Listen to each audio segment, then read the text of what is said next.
호세아 11장 1절부터 12절까지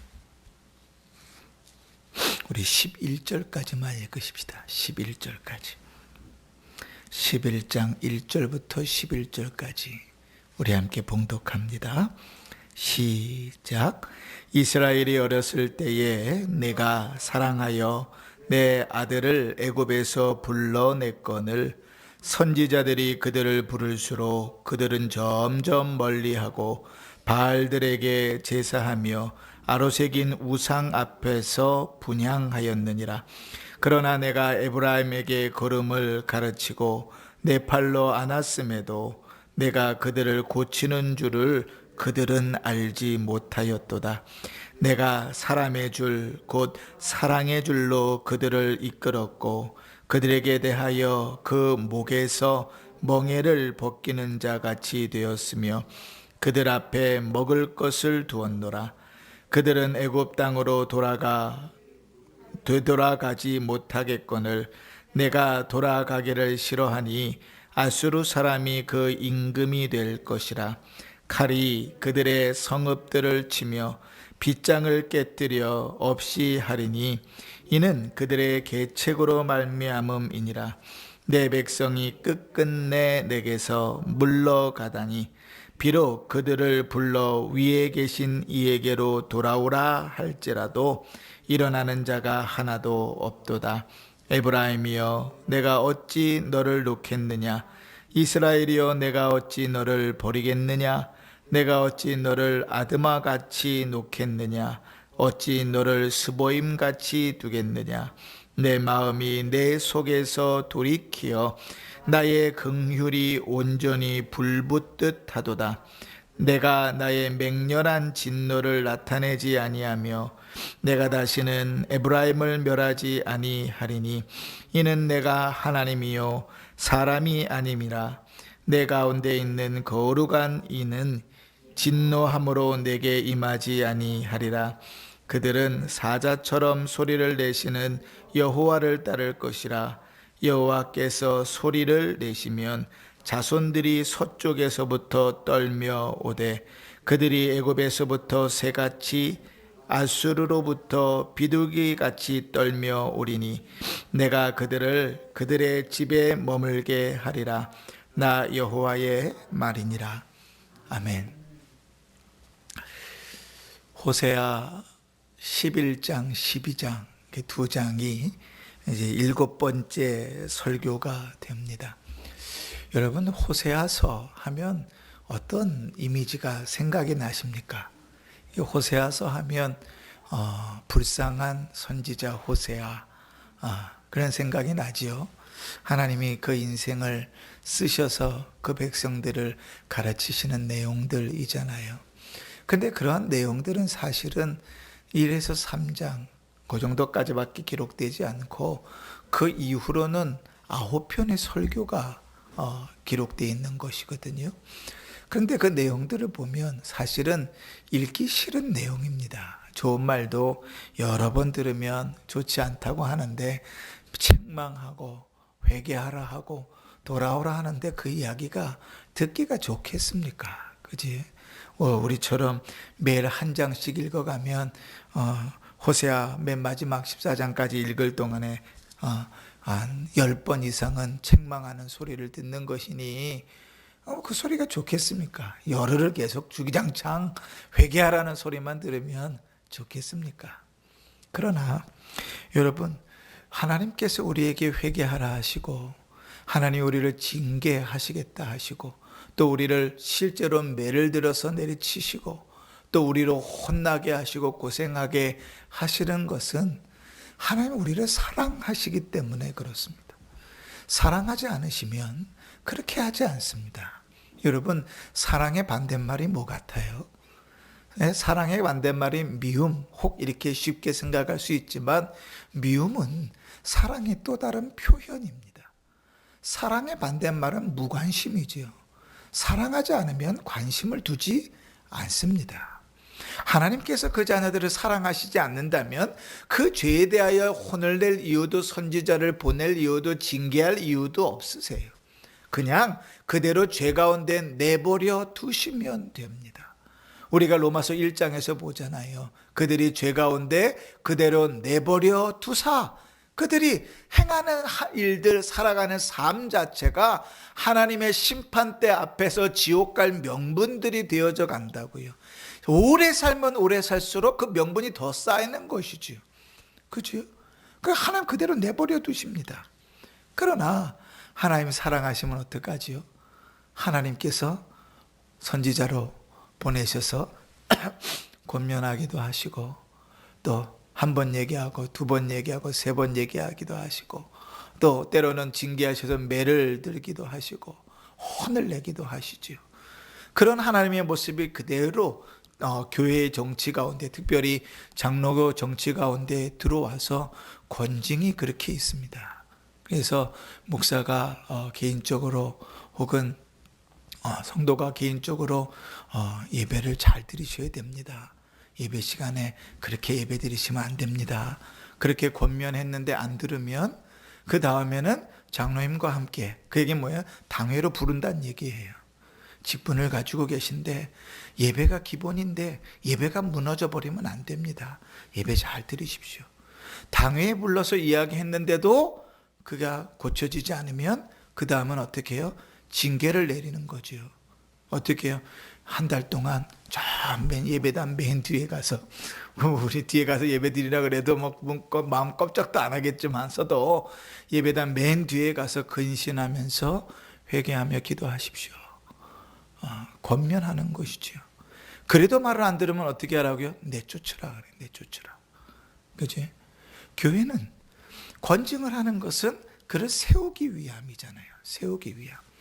그런데 그런 권징들이 다 사라져 버렸어요, 교회에서. 왜냐하면 한 성도가 귀한데 그렇게 했다가 혹 삐지면 교회가 여기밖에 없어? 그리고 뭐 미성아파트 정문에도 교회 있는데 뭐 옆 골목에도 교회 있는데 가버리면 그만이니까 목사들이 덜덜덜덜 거기에 떨어가지고 말 한마디를 제대로 못하는 거죠. 그러니 뭐가 무너져요? 신앙이 무너져 버리는 거예요. 교회의 기본적인 신앙이 무너져 버리는 겁니다. 예배가 가장 중요한 기초적인 기초고 기본인데 예배가 무너져 버리는 거예요. 우리는 코로나 시기를 이야기 많이 하지만 사실은 한국 교회는 코로나 시기 이전부터 예배가 무너지기 시작했거든요. 그렇지? 그렇게 돼버리는 겁니다. 자, 그렇게 하는 이유는 이제 꼴 보기 싫어가지고 맨날 예배 시간에 듣고 맨날 예배 시간에 쩍 떠들고 안 되겠다, 저건 내보내야 되겠다, 그런 악한 마음이 아니라 세우기 위함이죠. 세우기 위함. 그 신앙을 세우기 위함. 그렇게 신앙생활 하는 자가 단 한 사람도 내가 잘못하고 있다고 생각하고 하는 자는 없습니다. 들으니까 이야기해도 안 들리는 거죠. 그죠? 그 이스라엘 백성도 역시 마찬가지였어요. 하나님께서 선지자들을 계속 보내십니다. 하나님께서 그들을 그렇게 말씀하시고 책망하시고 징계하시는 이유는 사랑하기 때문에 그렇죠. 하나님 우리를 어떻게 사랑하셨는가? 하나님의 사랑은 우리를 택하신 것에서부터 시작됩니다. 1절 보십시다. 이스라엘이 어렸을 때에 내가 사랑하여 내 아들을 애굽에서 불러내었다. 하나님의 사랑은 어디서부터 시작돼요? 선택에서부터 시작됩니다. 에베소서에 보면 하나님께서 우리를 언제 선택하셨죠? 창세 전에 선택하셨어요. 하나님의 사랑은 우리가 하나님을 알기도 전에, 하나님을 인식하기도 전에, 아니 이 땅에 태어나기도 전에 하나님의 사랑은 이미 시작됐다고요. 우리 많이 부르는 복음성가 중에 당신은 사랑받기 위해 태어난 사람, 이런 곡 있잖아요. 근데 저는 사실 그 가사에 동의하지 않습니다. 사랑받기 위해 태어난 사람이 아니라 사랑받으면서 태어난 사람이에요. 주님이 사랑하지 않으셨다면 우리를 부르지 않으셨을 테니까요. 그러니까 하나님께서 이스라엘 백성을 그렇게 표현하십니다. 네가 어렸을 때부터 내가 사랑하여 내 아들을 애굽에서부터 불러냈다. 택하시고 구원하신 하나님께서 그들을 택하시고 구원하셨을 뿐 아니라 처음부터 그들을 가르치시고 인도해 가는 거예요. 마치요 어린아이 키우는 것 같습니다. 이제 우리 성도님들 이제 자식들 키우신 지가 오래돼 갖고 가물가물할지 모르겠지만 이제 손주들이 태어났으니 우리 교회도 이제 어린아이들이 있으니 보잖아요. 이제 말도 제대로 못하던 애들이 엉어리 하다가 말하기 시작하고 그냥 누워서 앞 뒤집기 겨우 하던 애들이 기기 시작하고 기든 애들이 걷기 시작하고 하나하나 나가는 것, 그 길러가는 거잖아요. 그렇게 아이들이 자라나거든요. 하나님 똑같이 우리에게 그 표현을 쓰십니다. 3절 보십시다. 3절 보시면 그러나 내가 에브라임에게 걸음을 가르치고 내 팔로 안았음에도 하나님 어떻게 했다고요? 걸음을 가르치고 팔로 안아서 키우셨다고요. 그 백성을 그렇게 기르셨다고요. 그런데 문제는 뭡니까? 그렇게 기르시고 먹이시고 하나님께서 그들이 엇나갈 때에도 기다리시고 책망하시고 돌아오게 하시고 그러셨음에도 불구하고 그 백성이 뭐래요? 3절 마지막입니다. 내가 그들을 고치는 줄을 그들이 알지 못했다. 기르고 있는데 양육하고 있는데 내가 양육받고 있다고 생각하지 않는 거예요. 자식들은요 어느 정도 나이가 들어서 철이 들 때까지 자기가 스스로 큰 줄 압니다. 자기가 자기 힘으로 자란 줄 알아요. 그런데 이제 나이가 들고 자녀 결혼을 하고 가정을 이루고 자녀를 낳고 시간이 지나다 보면 내가 저절로 자란 게 아니구나. 여기에 세심한 사랑과 배려와 기다림과 인내가 있었구나. 그치? 어떨 때 깨달아요? 나도 저랬나? 그렇게 내 자식을 보면서 생각할 때가 많거든요.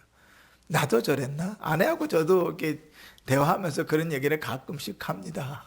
우리 아이들 보면서 나도 어렸을 때 저랬나? 그죠? 근데 생각해 보면요. 우리 애들보다 내가 더하면 더했지 덜 하진 않았어요. 그지? 사실 되게 잘 자라주는 거거든요. 고마운 일인데 나는 사고뭉치였는데, 그지? 하나님께서 기르시는데 깨닫지 못해요. 기르시는 하나님을 깨닫지 못하면 어떻게 되냐면 늘 튕겨나가려고 합니다. 하나님께서 원하는 일을 하지 않고 하지 말라는 짓만 골라서 하려고 해요. 희한하지요? 하지 말라는 것은 막 하고 싶은 본능이 밑에서부터 막 일어나요. 예배 시간에 늦으면 안 됩니다. 꼭 늦는 사람들이 있어요. 예배 시간에 졸면 안 됩니다. 꼭 졸은 사람들이 있어요. 예배 시간에 떠들면 안 됩니다. 꼭 떠드는 사람들이 있어요. 뭐 그렇게 급한지 꼭 예배 시간에 얘기해야 돼요. 그런데 그런 사람들이 있어요. 그건 아주 기본이잖아요. 기본. 초등학교, 그죠? 초등학교 교회 학교에서 가르치는 기본이에요. 예배 시간에는 예배를 잘 드려야 된다. 기본 중에 기본. 그런데 어른 예배를 가나, 청년부 예배를 가나, 중고등부 예배를 가나, 그 기본이요. 안 지켜져요. 교회만 그런 것 같아요. 세상도 마찬가지예요. 세상도요. 참 기본인데 기본을 잘하면 박수 쳐주고 상 주는 세상이잖아요. 그지? 얼마나 기본이 안 된 세상을 살면 기본을 잘했는데 박수 치고 상 준단 말이죠. 희한한 세상에 우리가 살아요. 그러나 하나님께 왜 그렇게 되는가? 하나님이 우리를 기르신다는 생각을 전혀 하지 않는 거예요. 그죠? 그래서 7절 보십시다. 7절 보면 이렇게 얘기합니다. 내 백성이 끝끝내 내게서 물러가나니 비록 그들을 불러 위에 계신 이에게로 돌아오라 할지라도 일어나는 자가 하나도 없도다. 언제까지? 끝까지 말 안 듣는다고요. 끝까지 말 안 듣는다고요. 돌아오라 하는데도 돌아오지 않아요. 예레미야 선지자를 통하여 하나님 그렇게 얘기하시잖아요. 내가 아침부터 저녁까지 선지자를 보냈고 너희를 애굽에서 부른 날부터 지금까지 선지자를 보냈는데 너희가 듣지 않았다는 거예요. 그러면서 유명한 구절 나오죠. 내 말을 안 듣는 것이 너희가 어려서부터 습관이라는 거예요. 어느 날 어쩔 수 없이 한 번 그런 게 아니라 어려서부터 습관이라는 거예요. 그 악한 습관이 너희를 망하게 만들었다고 하나님 말씀하시죠. 이스라엘이 망한 하나님께서 그 나라와 그 백성을 세우기 위해서 어떻게 선택하시고 수많은 시간 동안에 엄청난 기적과 역사를 이루면서 이끌어 오셨는데 그 나라가 멸망하는 이유는 너희가 오랫동안 주의 말씀을 듣지 않는 그 습관이, 그죠? 그 습관이 너희를 그렇게 만들었다는 거예요. 징하게 하나님으로부터 튕겨나갑니다. 하지 말라는 것 열심히 해요. 여러분, 하나님이 예배 시간에 우리를 부르셔요. 예배를 드리려고 부르십니다. 여러분, 그냥 우리가 예배 시간에 앉아 있으니까 그냥 당연한 것 같잖아요. 그지요? 근데 여러분, 당연한 것이 아닙니다. 몸이 아파서 예배를 오고 싶어도 못 오는 때가 되면 그제서야 비로소 내가 늘 예배 드리러 가는 것이 당연한 감사한 일이었구나를 깨닫는 무지하고 무식한 인생이 우리예요. 그냥 늘 있으면 그냥 그건 당연히 그런 줄 알아요. 근데 하나님께서 우리를 예배 자리로 그렇게 부르셨잖아요. 누구는 돈 버느라고 못 와요. 누구는 가정을 챙기느라고 못 와요. 그런데 우리는 예배 자리로 불렸어요. 그러면 하나님께서 우리를 예배 자리로 부르셔서 하나님 기대하는 게 뭘까요? 왜 부르셨을까요? 그죠? 왜 부르셨을까요? 예배 시간에 오면 그래도 김 목사가 목소리가 낭낭하고 초롱초롱 해가지고 잠자기가 참 좋다. 그러니까 예배 시간에 와서 못 잤든 잠든 좀 집중적으로 딱 짧게 잘 자고 또 집에 가서 너에게 주어진 일들을 해라. 그래서 부르셨을까요? 야, 네가 할 일이 없으니까 그래도 쉴 데가 없잖아. 어디 가면 뭐 쉬려고 그러면 커피값이라도 내야 되는데 예배당 오면 돈 낼 이유가 없으니까 그냥 와가지고 좀 쉬었다 가라. 그렇게 해서 하나님 부르셨을까요? 아니죠. 그치? 왜 부르시죠? 은혜 받으라고 부르시는 거죠. 은혜가 필요하니까 은혜 받으라고 부르시는 거예요. 근데 징하게 은혜를 안 받으려고 그래요. 은혜 받을 생각들을 안 해요. 마음은 딴 데가 있어가지고 예배당에 앉아있으면서도 저기 내일 있을 약속이 생각하고 내일 봐야 될 시험 생각하고 있고, 그죠? 참 우리는 이상해요. 근데 우리만 그런 거 아니에요. 이스라엘 백성들을 보니까 우리하고 수천 년 전, 몇천 년 전에도 우리하고 똑같더라고요. 튕겨나가려고 그래. 늘 튕겨나가려고 그래요. 예수님께서 그래서 유명한 비유를 드셨잖아요. 어떤 아버지가 두 아들이 있는데요. 둘이 다 탕자라. 왜 둘이 다 탕자인가? 둘째 아들은요, 아버지하고 같이 있는 게 싫어가지고 살아있는 아버지한테 유산 달라고 쫄라서 현금하고 떠나가 버리죠. 큰 아들은 그래도 아버지와 같이 있으면 효자 같잖아요. 그런데 그 아들도 왜 탕자입니까? 아버지와 같이 있는 것이 은혜고 감사하다는 것을 조금도 깨닫지 못하고 있거든요. 딱 우리 모습이죠. 그지? 어떤 사람은 예배 시간에 놀러 가야 되고 자식들하고 놀 시간도 없고 시간 보낼 시간도 없는데 주일날 무슨 예배야? 그 놀러 가기에 바쁜 사람들이 있는 반면에 예배 드리러 나오면서도 그게 얼마나 은혜고 감사한지 몰라서 그 시간들을 헛되이 보내버리는 사람들도 있다고요. 딱 큰아들 작은아들이 우리의 모습하고 똑같잖아요. 근데 한번 시대적으로 한번 보세요. 이스라엘 그 구약시대 망하기 이전에 호세아를 통하여 하나님 말씀하시는 시대와 예수님께서 비유를 들었던 것과 지금 우리의 시대와 그 사이에 몇천 년이 흘렀는데도 인생은 변하지 않아요. 왜 그렇습니까? 죄 때문이죠. 죄는요, 끊임없이 은혜 받는 것을 방해하고 죄는 끊임없이 하나님 앞에 나가는 것을 방해합니다.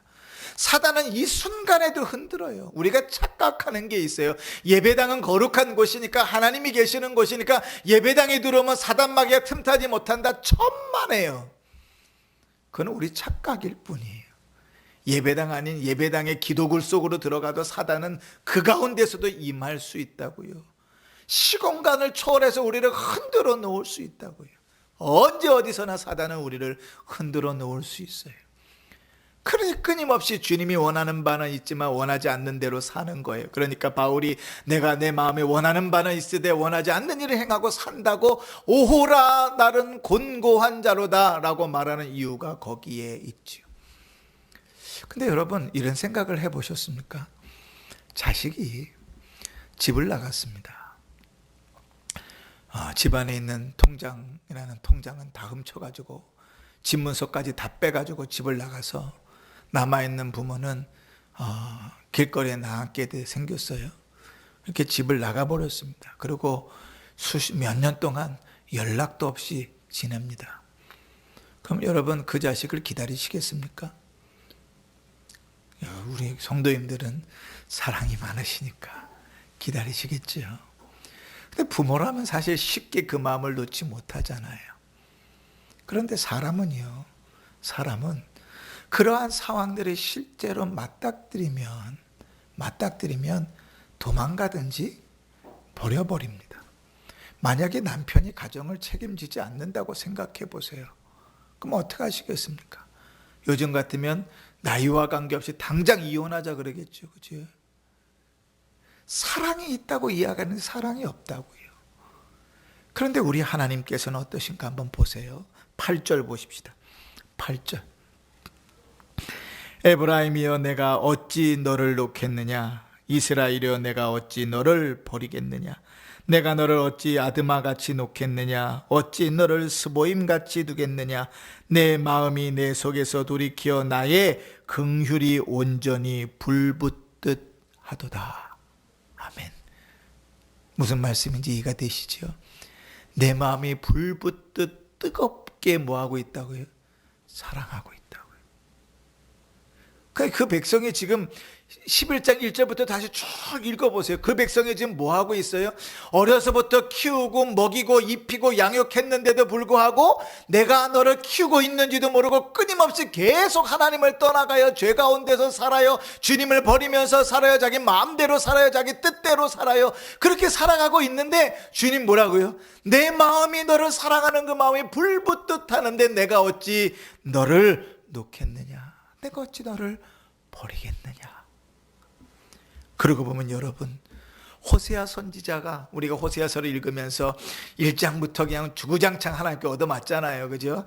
회개하라, 돌아오라, 돌아오라, 회개하라, 묵은 땅을 기경하라. 매 장마다 하나님 말씀하시는데 그 말씀하시는 것에 귀를 막아서는 안 돼. 왜냐하면 주님이 이렇게 불붙듯이 사랑하시기 때문에 끊임없이 말씀하시는 거예요. 여러분, 한 선지자를 통해서 9번이나 설교를 쭉 기록한 성경이 몇 개 없습니다. 그럼 9편의 설교를 통하여 하나님께서 말씀하시는 건 뭔가? 내가 너를 사랑한다. 나의 사랑을 좀 받아줘. 내게로 돌아와라. 이게 주님의 메시지. 9편의 설교를 다 묶어서 한마디로 정리하면 그거예요. 나는 너를 여전히 사랑한다. 그럼에도 불구하고 사랑한다. 그러니 회개하고 돌아와라, 돌아와라, 돌아와라. 나와 함께 사랑의 관계를, 부부의 관계를 계속 이어가자고 말씀하시는 그 모습을 어떻게 보여주셨어요?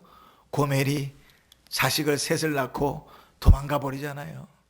도망가서 거의 노예 수준에서 몸을 팔면서 살잖아요. 그럼에도 불구하고 하나님 호세아한테 뭐라 그러죠? 돈 주고 다시 사와라 그러신다고요. 돈 주고 다시 사와라. 대가를 치르고 다시 데리고 와라. 그럼 뭐 하라는 거예요? 다시 부부의 관계를 맺으면서 서로 사랑하라고 말씀하시는, 이게 지금 주님께서 호세아서 전체에서 우리에게 주시는 메시지예요. 내가 어찌 너를 버리겠느냐?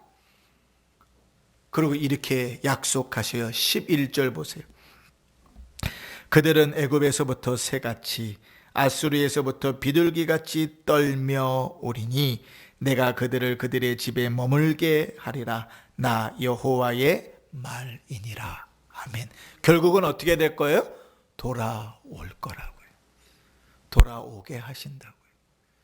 여러분, 이 제목, 하나님 나를 사랑하신다, 우리가 떠나갔을지라도 돌아올 것이다, 이 두 대목 가운데 제가 제일 두려운 부분은 그 중간입니다. 그 중간에 뭐가 있죠? 징계가 있잖아요. 여러분, 우리는 하나님을 대단히 우습게 봐요. 그래서 신앙생활에, 우리의 신앙이 무너졌을 때 하나님께서 말씀하시고 안 돼서 매를 드시면 그 매가 얼마나 무섭다는 것을 우습게 생각합니다. 그러니 신앙이 이렇게 뒤로 퇴보할 때에도 거기에 경각심을 갖지 않아요. 기본이 무너져 버렸어도 거기에 경각심을 갖지 않습니다. 그러나 제가 제일 무서워하는 부분은 그 부분입니다. 그래서 욥기서를 읽으면서 늘 그래요. 하나님, 저는 욥과 같이 나중에 자녀를 더 주시고 또 물질도 더 많게 하시는 거 바라지도 않습니다. 그냥 아굴처럼 이 정도가 좋습니다. 차라리 고난 안 받고 그냥 살겠습니다. 고난 없이 주를 따라 살겠습니다. 그러니 주님 나로 매를 때리지 마십시오. 이게 가장 두려운 거거든요. 근데 요즘 신자들을 보면요, 이상해요. 야, 어떻게 저럴 수 있을까 할 정도로 신앙의 기본이 다 무너져 버렸는데 하나님을 두려워하지 않아요. 하나님께서 드실 매를 두려워하지 않아요. 희한하죠. 차라리 하나님의 말씀이 제대로 잘 드러나지 않았던 옛날에 하나님이 진노하시는 하나님으로만 비춰졌을 때, 지금 그 이슬람 교도들처럼 말이죠. 이슬람 교도들은 하나님의 자비라는 게 별로 없잖아요. 한 손에는 코란을, 한 손에는 칼을 이렇게 돼 있단 말이죠. 알라가 내리치면 거기서 살 길이 없는 거예요. 두려움으로 산다고요, 한편으로는.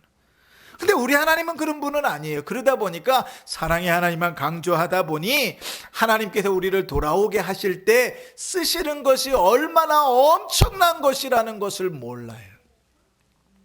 여러분, 그것이 얼마나 엄청난 것인가 하면, 우리가 얼만큼 감당할 수 없는가 하면, 주께서 우리를 돌아오게 하시기 위해서 하나님이 사람이 되어 오셔서 친히 죽으시잖아요. 상식적으로 이해가 되십니까? 이건 논리적으로 이해가 될 수 없는 말이거든요. 신이 인간이 됐다는 것을 알 수도 없거니와 그 인간이 사람을 위해서 죽어서 죄를 씻었다는 것은 어디서도 볼 수 없는 일이에요.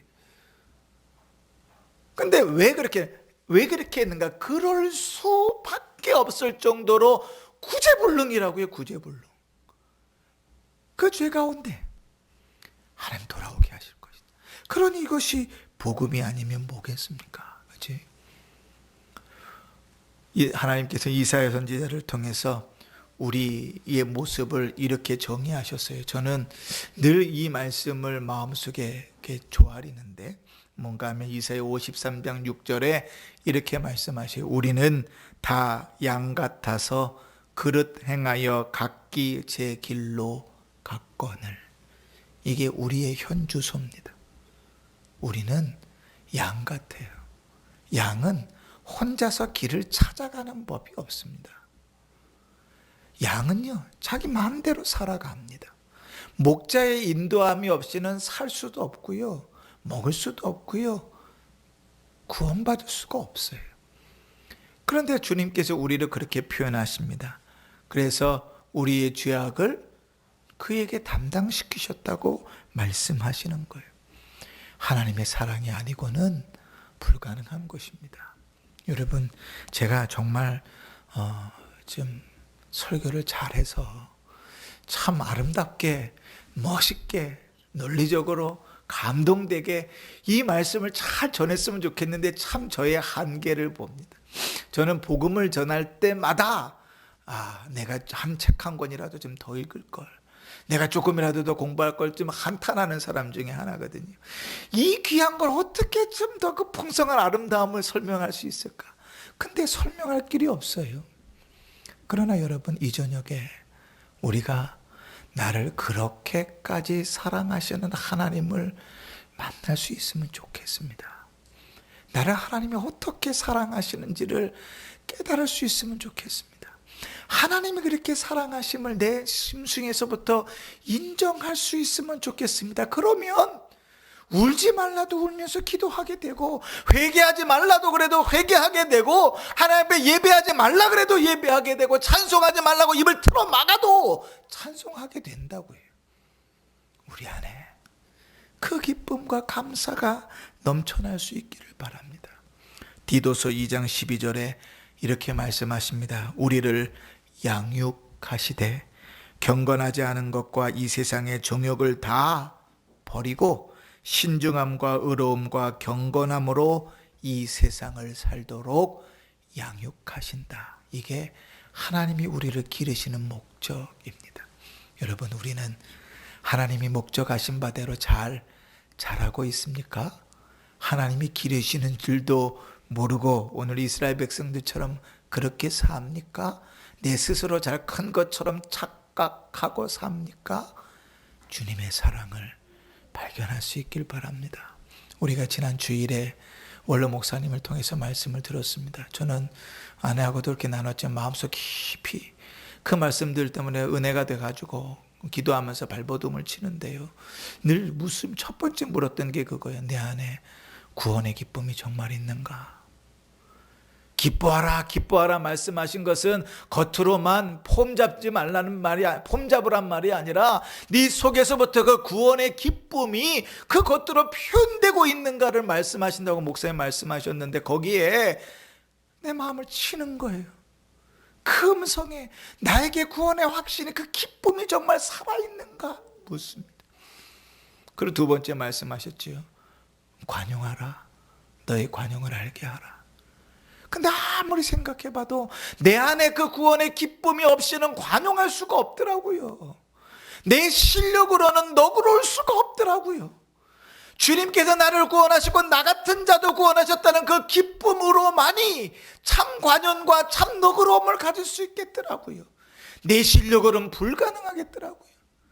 주일 이후로 5일을 살아가면서 마음속에 계속 그 마음이 있어도 감사와 찬양이 넘쳐야 되는데 아이고 한숨만, 그냥 회개만 계속 나오는 거예요. 새벽마다 우리 주일 말씀 듣고 기도합시다. 기도할 때마다 다짐하고 또 다짐하는데 하루를 마칠 때 보면 또 넘어졌구나를 보는 거지요. 여러분, 그러라고 하나님께서 노정을 세우셔서 주의 말씀 전하신 것 아닙니까? 그렇죠? 한 주간 동안 오늘 말씀에서도 마찬가지고 우리 안에 주께서 우리를 어떻게 사랑하시는지를 직면할 수 있기를 바라고, 그 사랑이 내 안에 기쁨이 되고 즐거움이 되길 바랍니다. 그 누군가가 나를 사랑한다는 소리를 들으면 기분 나쁜 사람은 없습니다.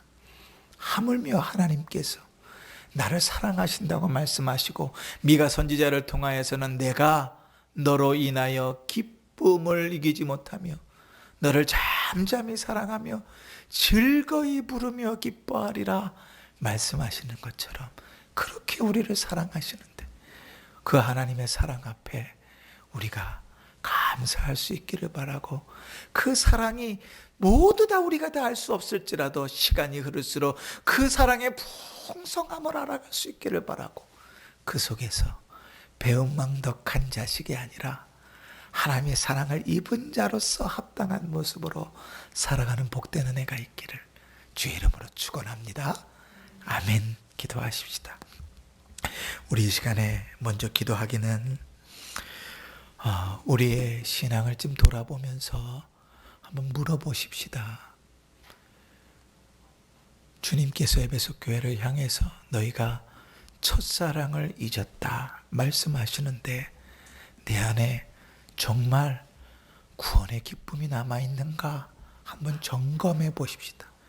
이 괴로운 인생 빨리 마무리하고 주님 앞에 갔으면 좋겠다 한탄만 남아있는지, 아니면 힘들고 어렵고 아프고 쑤시고 어려운 삶을 살더라도 그러나 그 속에 여전히 꺼지지 않는 구원의 기쁨이 남아 있는지 우리의 모습을 좀 살펴보시고, 주님께서 우리에게 끊임없이 말씀하시는 것은 내가 너를 사랑한다 하는 음성이니, 오늘 이 저녁에 그 음성을 들으시길 바라고, 이 저녁에 그 확신 가운데 서시길 바라고, 이 저녁에 그 기쁨을 누릴 수 있기를 바랍니다.